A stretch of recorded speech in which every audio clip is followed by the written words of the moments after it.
Bonjour à toutes et à tous. Merci beaucoup d'être présents pour ce live et merci beaucoup Nadège Bonjour. d'avoir accepté de nous accorder un peu de ton temps pour nous raconter ton ou tes métiers même. Euh, Ouais, L'idée de ce live, c'est que ce soit interactif, donc n'hésitez pas à poser vos questions pour Nadège dans le live. Et vous pouvez aussi nous dire d'où vous nous écoutez. Bonjour Célia. C'est toujours chouette de savoir d'où vous êtes en France ou même ailleurs. Et n'hésitez pas non plus à nous dire pourquoi vous êtes venu dans ce live. Est-ce que c'est parce que vous vouliez découvrir et vous êtes curieux? Est-ce que c'est parce que vous envisagez peut-être d'exercer le métier de communication pour un groupe de crèche ou de doula? Parce que Nadège a deux casquettes. oui, ça Euh, m'intéresse surtout parce que je trouve ouais. ça assez étonnant. Je suis hyper contente d'avoir cette opportunité et j'étais assez surprise aussi que ce soit un axe de questionnement. Donc, je suis ravie d'être là, de répondre à vos questions et j'essaierai d'y répondre au mieux. Donc là, Alors, déjà, on voit qu'il y a partout en France. ouais, exactement. C'est ce que j'allais dire. Je vois qu'il y a Catherine de Toulouse, Anna de Caen, Amina de Pantin, I'm back. Effectivement, Amina, je t'ai déjà vu dans d'autres lives. Coucou. Célia de Marseille, Ludivine de Bordeaux, Célia de Courbevoie qui est curieuse, Anne-Sophie de Château qui aimerait en savoir plus sur le métier de doula, Catherine qui est interpellée par la double casquette. Et Ça ça, marche. effectivement, c'est super chouette. Comment allier communication et doula? Bonjour de Tours. Coucou Mathilde, je viens de Tours aussi. Laura de Bruxelles. Bon, bah, génial.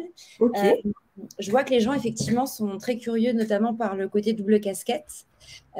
Si tu veux, Nadège, on peut peut-être commencer rapidement sur ton parcours. ouais. Comment tu es arrivé là où tu es arrivé aujourd'hui?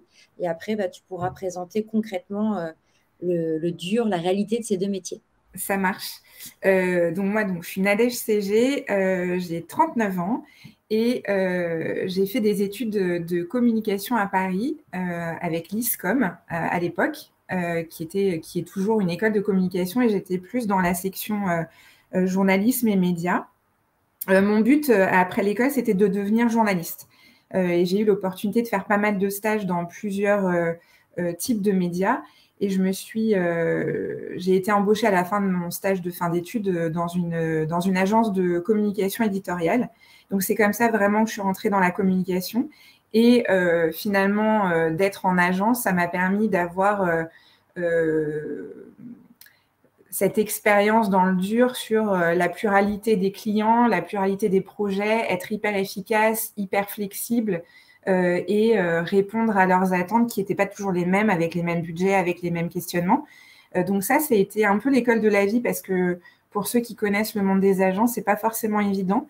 Et il vaut mieux commencer, enfin, de mon point de vue, il vaut mieux commencer par l'agence pour après aller en entreprise parce que justement, on a cette multicasquette déjà et que on sait aussi les rouages des agences et donc on est beaucoup plus efficace dans la prise de décision, euh, dans les budgets aussi, on les connaît et on a aussi notre petit cercle qui nous permet d'être plus percutant tout de suite, je trouve. Donc j'ai fait ça. J'ai eu mes premières expériences en agence à Paris. J'ai aussi profité du visa vacances-travail en Australie où je suis passée et aux États-Unis, toujours en communication. Donc moi, même si j'ai fait beaucoup d'expériences dans ma jeune vie d'adulte professionnelle, je suis toujours restée avec un fil rouge de la communication. Et c'est important de le voir. En tout cas, c'est ce que quand j'ai travaillé avec Chance pour mon bilan de compétences, c'est un peu ça. Mon fil rouge, c'est la communication. C'est ce que je fais, c'est ce que je suis. Je suis quelqu'un de très sociable, de curieux. Et donc, pour moi, la communication, c'est pas un métier, c'est mon moi en fait. Je suis assez, c'est mes compétences intrinsèques aussi. Et fin 2020, on a tous vécu un Covid plus ou moins compliqué. Moi, j'avais la chance à ce moment-là d'être en congé parental, on va dire. Et je me suis occupée de mes filles et ça a été quand même quelque chose de lourd, de compliqué. À Paris, en appartement, deux petites, dont une de 5 mois, etc. Et puis, je me suis interrogée sur qu'est-ce que je voulais vraiment faire. J'avais eu l'opportunité de partir de ma dernière entreprise en juillet de l'année d'avant. Et là, j'avais vraiment besoin de faire un point sur là où j'en étais. Est-ce que je voulais retourner dans le privé pour un domaine d'activité qui n'était pas mon domaine de prédilection? C'était dans le bâtiment et dans le foncier. Donc, le métier me convenait, mais le secteur n'était pas ce que je préférais. Et puis, en ayant mes filles, je me suis vraiment posé la question et je me suis dit, vraiment, la parentalité, la maternité, c'est tout ce que j'aime. Si j'ai des copines, de la famille enceinte, je suis une personne ressource naturellement pour elles parce que c'est un sujet que je pourrais aborder toute la journée, que j'aime vraiment profondément. Je n'y trouve aucun ennui. Je suis curieuse, vraiment passionnée, c'est-à-dire que j'écoute des podcasts, pas pour mon métier, mais pour mon plaisir. Je vais faire fouiller. Et puis, avoir vécu 2 maternités qui ont été vraies pour moi, qui se sont extrêmement bien déroulées, où je me suis sentie la plus belle enceinte, où j'ai vraiment aimé tous ces moments-là, ce qui n'arrive pas à tout le monde, et j'en suis consciente. Et je voulais aussi aider naturellement les femmes et les comprendre et les écouter et les accompagner sur leur chemin, que ce soit avant, pendant la naissance, etc. Et je me suis posé la question au moment où on sortait du Covid, où j'avais vraiment besoin de retrouver du sens à ce que j'allais faire, où j'avais aussi cette chance d'avoir ce temps-là pour me poser avant de repartir dans le monde du travail. Et donc, je voulais vraiment me dire qu'est-ce qui est aujourd'hui mes compétences, qu'est-ce que je veux faire. Et j'ai trouvé la plateforme Chance, en tout cas, qui a répondu à ces attentes-là, qui m'a fait travailler sur moi et ce que j'aimerais vraiment et ce qui me rendrait heureuse. Et alors, je ne sais pas si vous, les personnes en ligne, avez ça aussi, mais quelquefois, tout se met en place. Il suffit d'une chose qui va en amener une autre. Et en fait, on s'aperçoit que les planètes, finalement, qui étaient en fait un écosystème solaire un peu bizarre, sans vraiment sens, là, en fait, elles s'alignent et ça donne un joli dessin à la fin. Et je suis en train de vivre ce joli dessin, en fait. Et j'aime bien faire des images, donc vous m'entendrez souvent, peut-être pas tout le temps ici, mais j'aime travailler en images. Donc voilà pour poser les bases de la double casquette. J'ai travaillé avec Chance. Ce qu'il en est ressorti, c'est que dans ma vie rêvée, j'aurais souhaité être sage-femme. Dans ma vie réelle, ce n'est pas possible parce que trop d'études à reprendre, trop d'investissement temps, et je suis plus toute jeune pour le faire. Et donc, finalement, l'option, ça a été d'un métier que je ne connaissais pas à proprement parler, mais dont j'avais entendu parler, qui était assez obscur et dont le nom, finalement, l'appellation est assez dessert pas mal. Parce qu'au doula, on a l'impression qu'on va être une sorcière dans les bois qui accouche des femmes de façon mystique. Clairement, c'est pas ça. Hein. Je ne sais pas si c'est le moment de dire exactement ce qu'est une doula ou pas. Marine, je te laisse. Ouais, je pense qu'effectivement, pour celles qui sont dans le chat, ça peut être bien de Ouais, Amina, le côté ésotérique, complètement, c'est aussi l'image que j'en avais, ce qui n'est pas du tout le cas. Je ne connais personne de comme ça. Après, c'est une approche. C'est un métier qui est de plus en plus connu et reconnu, mais qui est aussi et qui a un encadrement par la formation que moi j'ai suivie. Donc, je me suis dit, voilà, le côté doula. Donc, une doula, c'est une personne qui va accompagner les femmes et les couples, que ce soit dans leur désir d'enfant, en parcours PMA, dans le moment de la grossesse, pendant la grossesse et en postpartum. Et ça, on l'oublie souvent parce qu'une grossesse, on se dit que ça s'arrête au moment où on a le bébé et qu'après, la vie rêvée commence avec l'enfant. Ça peut être le cas, mais ça peut être aussi un moment assez compliqué à gérer. Et la doula est là justement pour l'attention, en fait, était focusée sur la femme enceinte avec son beau ventre et son bébé. Et quand le bébé naît, on oublie qu'aussi les parents naissent. La fratrie peut naître aussi à ce moment-là et que ça peut être un moment très compliqué qu'on avait rêvé et qui ne se passe pas comme on avait imaginé. Et donc là, un accompagnement réel pour la femme et pour le couple qui n'est pas centré sur le bébé comme peut l'être une sage-femme ou un professionnel de santé, mais qui est vraiment centré pour répondre a un besoin d'écoute, a un besoin d'information et à une personne ressource qui va pouvoir potentiellement guider avec l'aide toujours d'un côté médical, parce que la doula n'est pas médicale. Donc ça, c'est très important de le savoir. On ne fait pas de diagnostic, on n'aide pas du côté médical. Ça veut dire que avoir une doula, ça n'empêche pas, et surtout pas d'avoir une sage-femme et d'avoir un suivi médical à côté. Et c'est hyper important de le rappeler.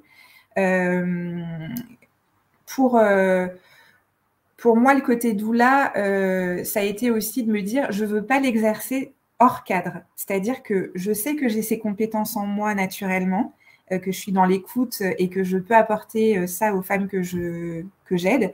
Mais par contre, je veux avoir le cadre même déontologique, parce qu'on signe une charte en fait éthique avec l'Institut des doulas de France.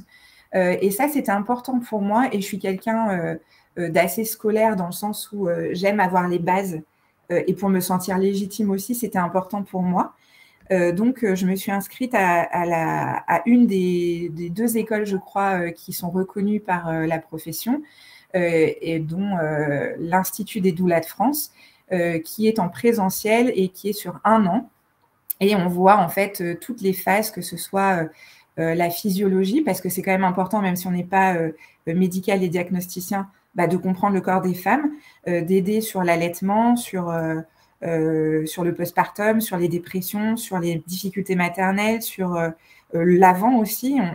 Donc voilà, moi j'avais besoin de ce cadre-là, ce qui m'a permis de sortir de l'école en ayant ce bagage qui m'a rassurée sur mon choix et qui m'a permis d'avoir mes premiers accompagnements de manière sereine, et qui m'a donné aussi envie, grâce à toutes les doulamies de la formation, de continuer à avoir ce groupe, parce qu'en fait, être doula, c'est recueillir la parole des parents. Ça peut être difficile, ça peut être pesant quelquefois, et on a besoin, nous, comme une analyse de pratique qu'on pourrait avoir entre psy ou entre infirmières ou même en crèche, je le vois dans mon métier, on parlera des passerelles après, j'ai besoin de ce cercle de doula. Et on est quotidiennement en lien pour se répondre à l'une et à l'autre, et pour se soutenir dans les moments où on en a besoin, ou pour répondre à des questions. Voilà. Je suis désolée, je parle beaucoup et je n'ai pas le temps de lire vos questions. Donc, Marine, dis-moi. Oui, une question que j'avais et qui revient sur le côté de la double casquette. En fait, chez Chance, effectivement, tu as pris conscience de ce qui était important pour toi. Et après, une fois que tu le sais, c'est comment tu arrives à le rendre réaliste. J'entends par réaliste quelque chose dont tu peux vivre. Tu avais écarté l'option sage-femme parce que tu ne te sentais pas de reprendre X années d'études. Ouais. Et du coup, tu as réussi à combiner en changement de métier, en changeant d'entreprise. Tu es passé sur de la communication dans un groupe de crèche versus des produits qui n'avaient rien à voir avec la maternité. Donc là, déjà, tu t'es rapproché de ton centre sans changer de métier. J'insiste parce que du coup, on peut se rapprocher de ce qui nous fait vibrer sans forcément changer de métier, mais en changeant par exemple d'entreprise ou d'environnement. Et à côté, tu as réussi à te former sur, tu nous expliquais doula pendant 1 an, mais en présentiel. Du coup, ma question, c'est comment on fait pour devenir doula à côté de son métier? Comment tu as fait pour faire 1 an de formation, etc. Alors, effectivement, quand je vous disais que les étoiles s'alignaient, moi, à partir du moment où j'ai commencé Chance, donc à peu près en décembre 2020 pour le coup, et puis les strates passant, j'ai décidé déjà, quand j'ai commencé à comprendre que je pouvais être doula, j'ai regardé ce qui se faisait, et les inscriptions au Doula de France avaient lieu la semaine d'après. C'est sur dossier, il faut faire une lettre de motivation. Et donc là encore, les étoiles s'alignaient parce que le timing était parfait et que j'étais encore possiblement à pouvoir répondre. Donc j'ai répondu tout de suite. On avait les résultats en mai, et moi je devais reprendre une activité professionnelle en mai ou juin, parce que j'arrivais à la fin de ma période de chômage, et que ça devenait essentiel que je retravaille, et ce n'était pas une option pour moi de ne pas retravailler. Parce que tout ce qui est familial, c'était impossible. Et en fait, donc j'avais commencé à postuler, un peu à regret, dans le sens où il n'y avait rien qui correspondait vraiment à ce que je recherchais ou ce qui me faisait vibrer, comme tu dis. Et vu que j'étais en train de faire ce travail vraiment passion, de choix, d'alignement, j'étais un peu frustrée de ne pas avoir des annonces qui correspondent. Et en fait, j'ai eu la chance que mon entreprise actuelle vienne me parler et vienne me dire, voilà, on a un poste qui s'ouvre et on aimerait que vous candidatiez, on aimerait vous voir en entretien. Et ça s'est fait comme ça. Et pour répondre à ta question, la formation en présentiel, ça a été possible justement parce que le présentiel était adapté et que c'était un week-end par mois pendant 1 an. Donc 2 ou 3 jours. Donc il a fallu que, de toute façon, j'ai été transparente avec mon entreprise dès le départ. Et ça a été aussi ma force, en fait, ma passion personnelle, mes compétences. C'est un peu comme un CV alternatif. En gros, c'est mes compétences personnelles, mes passions, mes choix qui ont fait que je suis non seulement compétente techniquement parce que c'est un métier que je connais et des attentes, des objectifs que je connais, mais je pense être aussi un élément intéressant pour eux et à valoriser et valoriser d'ailleurs parce que ce cœur de métier répond à toute ma curiosité à côté et que Doula nourrit mon métier actuel et que mon métier nourrit aussi mon métier de Doula. Donc, j'ai trouvé cet équilibre aujourd'hui parce que, effectivement, j'ai vu passer la question de Anna. Est-ce que c'est compatible avec une vie familiale? Oui. Est-ce que j'en vis? Clairement, Doula, non.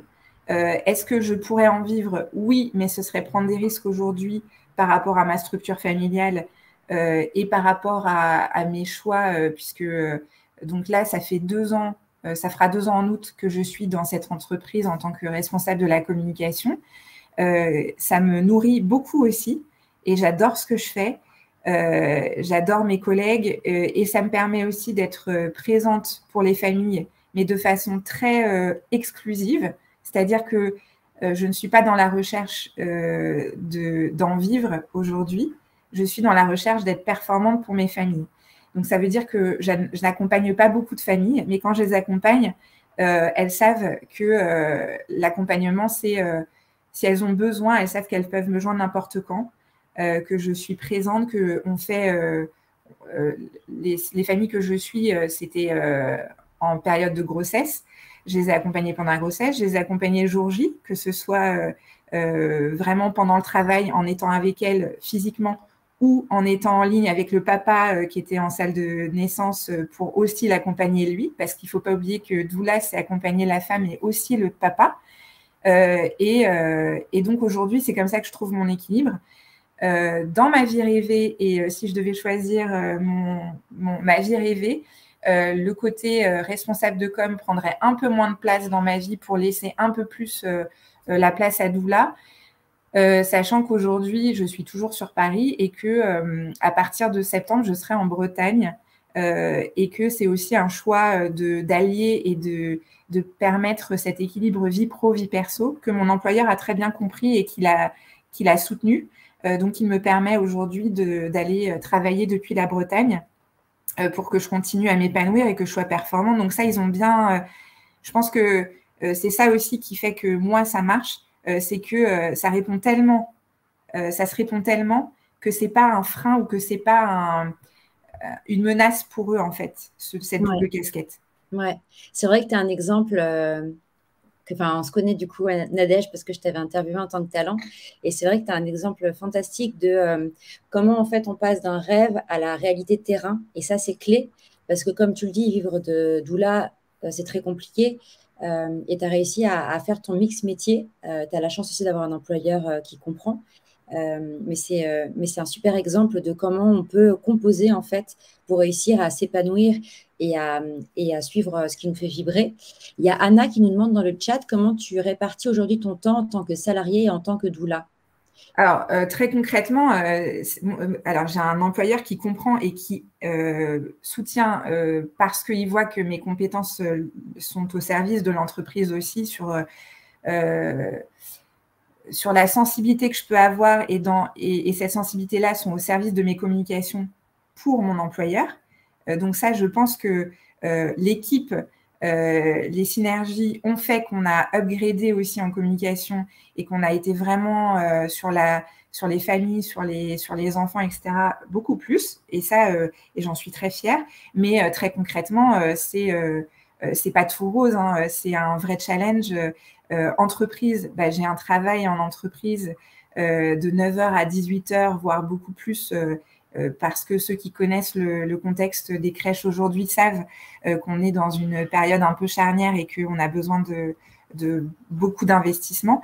Et d'où là, c'est ce que je vous disais, c'est en fait tout à côté.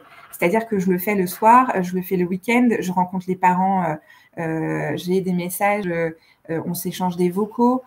Par contre, pour les rendez-vous, je vais les voir, c'est souvent et c'est majoritairement chez eux parce que c'est important de garder cette bulle en fait d'intimité et d'être vraiment à leur écoute. Donc là, il n'y a pas de timer, il n'y a pas de téléphone. Il y a moi en présentiel avec eux le temps qu'il faut. C'est-à-dire qu'un rendez-vous de doula, c'est pas comme si on arrive chez le psy et qu'on vous dit OK, c'est 90 €, la séance dure 30 minutes. La doula, quand elle est chez vous, vous avez 1h30, 2 heures facilement. Donc ça, c'est quelque chose que... c'est pour ça aussi que je vous disais que c'est quelque chose d'assez exclusif pour moi aujourd'hui, parce que je n'en vis pas. Je ne peux pas me permettre de le faire tous les soirs et tous les week-ends. Donc, c'est aussi pour ça que j'ai peu de familles en accompagnement. Mais des doulas dans mon cercle de doulas qui sont là en Île-de-France et qui en vivent, bien sûr, elles sont là pour et dans la journée aussi. Donc, c'est beaucoup plus simple, je dirais. En dernière question, parce que malheureusement, 30 minutes, ça passe vite, et tu commences à l'évoquer un petit peu, connaître la réalité d'un métier, c'est aussi très important. Est-ce que tu peux nous dire un peu pour toi quels sont les pour et les côtés très positifs et les côtés moins positifs du métier? J'entends par exemple que accompagner des parents, ça veut dire souvent le soir et le week-end, donc sur tes moments familiaux à toi. Est-ce que tu peux nous dire un petit peu pour toi quelles sont les compétences requises et les plus et les moins du métier? Sur doula? Ouais. Et par rapport à mon parcours? Par rapport au quotidien, en fait, parce que j'imagine qu'il y a des Alors, parties. c'est moi, hein, Marine, et toutes celles qui m'écoutent, c'est parce qu'aujourd'hui, j'ai ces deux casquettes et que je ne peux pas me permettre. Mais honnêtement, j'aimerais avoir l'opportunité dans quelques années d'ouvrir, moi, mon rêve, c'est d'ouvrir une maison des familles et de la femme où j'interviendrai en tant que doula, mais aussi dans ma casquette communication entre un gestionnaire de lieux pour l'événementiel, etc., avec des conférences, avec des ateliers parents, avec un lieu de réunion où ils pourraient se rencontrer, s'écouter, et avec d'autres compétences médicales, avec une sage-femme, un ostéo, un naturopathe, voilà, toutes les personnes ressources que j'aurais adoré avoir pendant ma grossesse et pendant mon postpartum, dans un même lieu hyper convivial et sécurisant pour accompagner les familles. Aujourd'hui, pour moi, les points positifs de doula, c'est que ça me nourrit. Je serais pas épanouie si j'avais pas ça à côté. C'est un vrai plus dans mon quotidien de salarié. Je le sais, je le sens, ça participe à mon équilibre. Les moins, c'est que clairement, aujourd'hui, il y a quand même une défiance, et c'est dommage, mais de la part du milieu médical encore par rapport au doula. Et donc, c'est difficile pour nous de nous faire entendre. Et j'entends les dérives que peuvent avoir certaines doulas parce que, encore une fois, je le répète, le fait d'avoir cette formation avec l'Institut des doulas de France, c'est aussi répondre à une charte éthique. Et moi, je n'accompagne pas les personnes, par exemple, qui veulent accoucher seules chez elles. Pour moi, ce n'est pas possible. Par contre, une personne qui voudrait accoucher, qui aurait un choix d'accouchement, parce que, oui, je n'ai pas précisé, mais les doulas, on n'intervient que ce soit pour des accouchements médicalisés, des accouchements naturels. Il n'y a pas de barrière dans l'accompagnement. C'est-à-dire que vous avez besoin qu'on s'occupe de vous, la doula est là. Mais par contre, si si une famille souhaite un accouchement à la maison, ça veut dire qu'il y a forcément une sage-femme libérale qui sera présente. Et la doula n'est pas là avant la sage-femme. La doula est là avec la sage-femme, mais on n'intervient jamais seul pour l'accouchement, j'entends. Et donc, pour les plus, moi, c'est ce qui me nourrit. Pour les moins, c'est qu'aujourd'hui, je ne peux pas en vivre et donc je ne pourrais pas lâcher mon job salarié. Pour les moins aussi, c'est que ça veut dire que c'est effectivement un sacrifice familial à certains moments. Mais pour les plus, c'est qu'ils savent aussi que ça me nourrit tellement qu'ils sont fiers que ça me rende heureuse et qui voient à quel point c'est important pour moi. Voilà. Génial, merci beaucoup. On va devoir terminer le live. Il y a juste une dernière question, si tu peux y répondre rapidement, Oui. sur la rémunération pour avoir un ordre de grandeur d'une prestation pour un accompagnement d'une famille. Alors, si c'est un rendez-vous one-shot, c'est environ 90 € pour la séance. Donc, c'est chez vous, ça dure entre 1h30 et 2h, 2h30 s'il y a vraiment besoin. Ça peut être forfaitisé pour plusieurs rendez-vous en grossesse et en postpartum, on le voit ensemble. J'accompagne aussi des familles qui n'ont pas les moyens et donc c'est des participations. Et puis, il y a aussi toute la partie outils, c'est-à-dire les massages. Il y a des massages, je suis formée au massage ayurvédique prénatal et postnatal, donc ça, c'est en plus. Et c'est environ 110 € le massage. Ça dure 2 heures et c'est aussi chez la personne. Donc, voilà un ordre de grandeur. Mais c'est pas arrêté et ça dépend vraiment du besoin des familles. Et pareil, il y a un forfait s'il y a besoin d'assister à l'accouchement. Super. Merci beaucoup, Nadège. C'est un métier passionnant et ton témoignage d'arriver à avoir 2 casquettes est hyper intéressant. Je vois que tu as plein de merci dans le chat. Merci à vous, je suis ravie. Ça s'est passé vraiment très vite et je serais ravie de répondre à vos questions si vous en avez. Vous me trouverez. Marine a mis son mail, j'ai vu. Et ton LinkedIn aussi que j'ai mis. Et voilà, n'hésitez pas si vous avez besoin de. J'ai vu qu'il y en avait certaines qui avaient des questions sur vraiment se réorienter. N'hésitez vraiment pas à venir sur LinkedIn me poser vos questions. J'y répondrai avec plaisir. Merci beaucoup, Nadège. Merci. À bientôt. Au revoir.